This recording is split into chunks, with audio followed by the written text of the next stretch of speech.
नमस्कार, साहित्य जगत में आप सभी का स्वागत है। आज हम धर्मवीर भारती द्वारा लिखी गई कविता फागुन की शाम इस कविता का अध्ययन करने जा रहे हैं।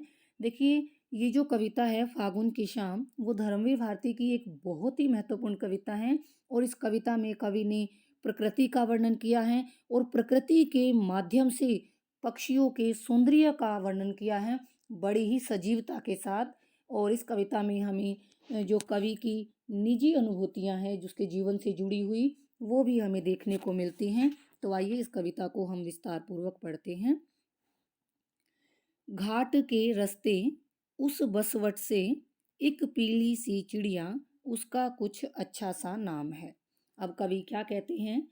कवि कहते हैं कि नदी के घाट वाले रास्ते की, यानी नदी का जो घाट की तरफ जाने वाला रास्ता है, उस रास्ते में उस बंसवट एक वट वृक्ष है और वट का एक पेड़ है और उस पेड़ के ऊपर एक पीले रंग की छोटी सी चिड़िया बैठी हुई है। एक पीली चिड़िया, एक पीले रंग की चिड़िया उस पर बैठी हुई है।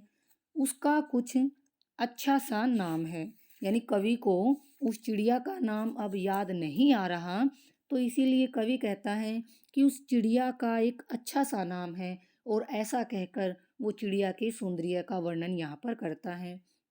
मुझे पुकारे, कवि कहता है कि मानो वो चिड़िया मुझे पुकार रही है, ताना मारे और मुझे ताने भी मार रही है, यानी वो चिड़िया मुझसे ये शिकायत कर रही है। क्या शिकायत? कि कवि पहले तो उनसे मिलने आता था, उनके पास आता था, लेकिन अब कवि यहाँ पर नहीं है, तो मानो वो चिड़िया जो है मुझे उलाहना दे रही हो, मुझसे शिकायत कर रही हो। भर आई अंखड़ियाँ, और उस दृश्य को देखकर कवि जो है भावुक हो उठता है और उसकी आंखों में से आंसू बहने लगते हैं। उन्मन ये फागुन की शाम है। कवि कहता है कि वास्तव में ये फागुन की जो शाम है वो बड़ी उन्मन, उदास है। यानी उदास क्यों है? क्योंकि कवि जो है फागुन की शाम कवि के मन में उसकी पुरानी स्मृतियाँ ताज़ा कर देती हैं। कवि उन पुरानी यादों के बारे में सोचने लगता है और कहता है कि फागुन की ये शाम बड़ी ही उदास है। आगे देखिए। घाट की सीढ़ी तोड़ फोड़ कर बन तुलसा उग आई। अब कवि क्या कहता है कि जो नदी का घाट है और उसकी जो सीढ़ियां हैं, उन नदी के घाट की सीढ़ियों को तोड़कर बन तुलसा, जंगली तुलसी का जो पौधा होता है, कि नदी के घाट की सीढ़ियों को तोड़कर जंगली तुलसी का पौधा उगाया है। झुरमुट से छन जल पर पड़ती सूरज की परछाई। झुरमुट, और जो वृक्षों का झुरमुट है, बहुत ज़्यादा वृक्ष हैं, तो उन वृक्षों के झुरमुट से छन कर यानी उनके बीच में से आग आती हुई जल पर पड़ती सूरज की परछाई, कि उन वृक्षों के झुरमुट से जो सूर्य की परछाई है, सूर्य की किरणें हैं, वो उस जल पर पड़ रही हैं। तोता पंखी किरणों में हिलती बांसों की टहनी, और बांस की जो हिलती हुई टहनियाँ हैं उसके ऊपर किरणें, जो वो सूर्य की किरणें जब पड़ती हैं तोता पंखी, तो वो कैसी लगती हैं? तोते के पंख के समान लगती हैं। क्योंकि देखिए, वृक्षों के पत्ते हरे रंग के हैं और उन वृक्षों में से जब सूर्य का प्रकाश छनकर आता है तो वो किरणें भी हरी हरी दिखाई देती हैं, और उसको कवि ने कहा है कि वो तोते के पंख के समान हरी लग रही हैं। बांसों की जो हिलती हुई टहनियाँ हैं उनके ऊपर जब सूर्य की किरणें पड़ती हैं तो वो भी हरे रंग की होने के कारण तोते के पंख के जैसी दिखाई देती हैं। यही बैठ कहती थी तुमसे सब कहनी अनकहनी। अब यहाँ पर कवि अपनी प्रिया को याद करता है और नायिका अपनी प्रिय से क्या कहती हैं? यही बैठ कहती थी तुमसे। नायिका कहती है कि मैं इसी स्थान पर बैठकर तुमसे सब सारी बातें कहती थी। कहनी, जो कहने योग्य होती हैं, अनकहनी और न कहने योग्य, कि इसी स्थान पर बैठकर मैं तुमसे कहने योग्य और ना कहने योग्य सारी बातें मैं तुमसे यहीं पर करती थी। आज खा गया बछड़ा माँ की रामायण की पोथी। अब कवि को अचानक अपनी माँ से जुड़ी हुई कोई बात याद आ जाती है, माँ का किस्सा याद आता है और वो क्या बताता है नायिका को कि आज खा गया, कि आज कोई बछड़ा माँ की जो रामायण की पुस्तक है, वो बछड़ा उसको खा गया। अच्छा, अब जाने दो मुझको, घर में कितना काम है। अब नायिका कहती है कि चलो ठीक है, जो हुआ अब कोई बात नहीं, अब मुझे घर जाने दो क्योंकि मुझे घर पर जाकर भी बहुत सारे काम करने हैं। आगे देखिए, इस सीढ़ी पर इस सीढ़ी पर सॉरी यही जहाँ पर लगी हुई है काई। अब आगे कवि क्या कहता है, नायिका जो है नायिका का स्मरण करते हुए, प्रिया का स्मरण करते हुए कहता है, और ये पंक्तियां नायिका के द्वारा कही गई हैं। इस सीढ़ी पर नायिका कहती है कि यही वो सीढ़ी है, यही कि यहीं पर जहाँ पर काई लगी हुई है, कि इन सीढ़ियों पर जहाँ पर अब काई लगी हुई है, काई उगी हुई है, वहाँ पर फिसल पड़ी थी मैं। एक बार मैं फिसल गई थी, मेरा पैर वहाँ पर फिसल गया था काई के कारण।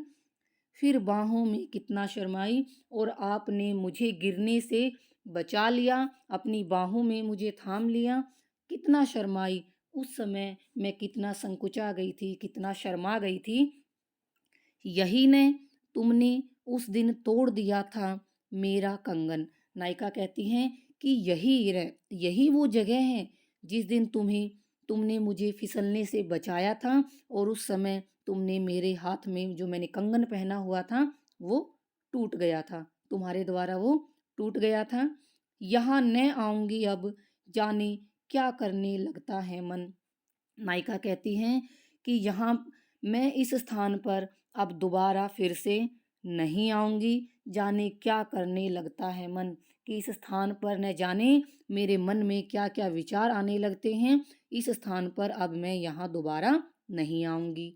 लेकिन तब तो कभी न हम में तुम में पल भर बनती। नायिका कहती हैं लेकिन उस समय तो तुम्हारे बीच में और मेरे बीच में एक पल के लिए भी नहीं बनती थी। बनना मतलब कि हमारे विचार बिल्कुल भिन्न थे, तुम्हारे में विचार और मेरे विचार बिल्कुल अलग थे। न तुम मेरी बातों को समझ पाते थे और उस समय न मैं तुम्हारी बातों को समझ पाती थी। तुम कहते थे जिसे छाह है, मैं कहती थी घाम है। नायिका कहती हैं कि जिसे तुम छाया कहते थे उसे मैं धूप कहती थी, यानी हमारे विचारों में बहुत ही ज्यादा अंतर था। सॉरी। अब तो नींद निगोड़ी, सपनों सपनों भटकी डोली।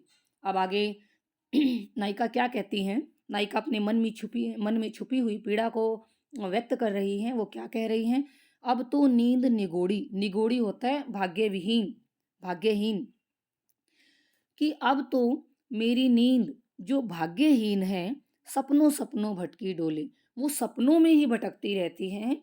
यानी नायिका जो अपने प्रियतम से दूर हैं, उसे अपने प्रिय से दूर होने के कारण अब नींद भी नहीं आ रही। उसकी जो भाग्यहीन नींद है वो अब सपनों सपनों में ही भटकती रहती हैं। कभी कभी तो बड़े सकारे कोयल ऐसे बोले।